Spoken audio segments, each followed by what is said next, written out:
पश्चिम बंगाल की मुख्यमंत्री ममता बनर्जी इन दिनों एक बयान को लेकर चर्चा में है और ममता बनर्जी के इसी बयान पर बीजेपी उन्हें आईना दिखा रही है। साथ ही जनता के सामने उनके सीएए पर दिए गए बयान को रख रही है। दरअसल ममता बनर्जी ने एक सभा के दौरान कहा था कि अगर कोई बांग्लादेशी पश्चिम बंगाल का दरवाजा खटखटाएगा तो उसको शरण दी जाएगी, जिसके बाद बीजेपी ने ममता बनर्जी के इस बयान की आलोचना की। बीजेपी ने इसे चुनाव जीतने के लिए पड़ोसी देश से झारखंड में अवैध प्रवासियों को बसाने की इंडिया गठबंधन की नापाक योजना करार दिया। साथ ही बीजेपी ने ममता बनर्जी पर हमला बोला है। बीजेपी सांसद रविशंकर प्रसाद ने ममता बनर्जी के बयान पर सख्त ऐतराज जताया है और कहा है कि ममता बनर्जी का हिपोक्रेसी उजागर हो गई है। ममता बनर्जी ने सीएए के तहत प्रताड़ित हिंदुओं, सिखों, पारसियों और ईसाइयों को शरण देने से इनकार कर दिया था, लेकिन बांग्लादेश से शरणार्थियों का स्वागत करना चाहती है। उनके दोहरे मानदंड और संविधान के प्रति उपेक्षा स्पष्ट है। उन्हें समझाना होगा कि नागरिकता केंद्र सरकार के दायरे में आती है, राज्य के नहीं।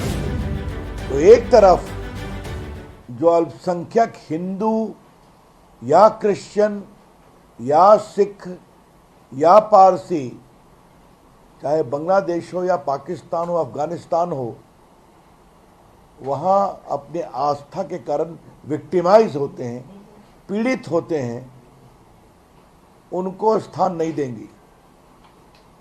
और आज कह रही हैं कि जो भी आएगा उनको हम बसाएंगे। इसका मतलब क्या है?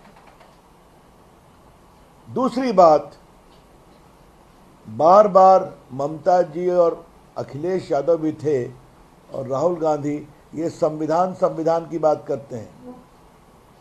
संविधान में आपको यह अधिकार है क्या? यह अधिकार भारत सरकार का है, केंद्र सरकार का है। आप भी केंद्र में मंत्री रही हैं। This power does not belong to the state government at all. किसको नागरिकता देनी, किसको बसाना, किसको नहीं बसाना।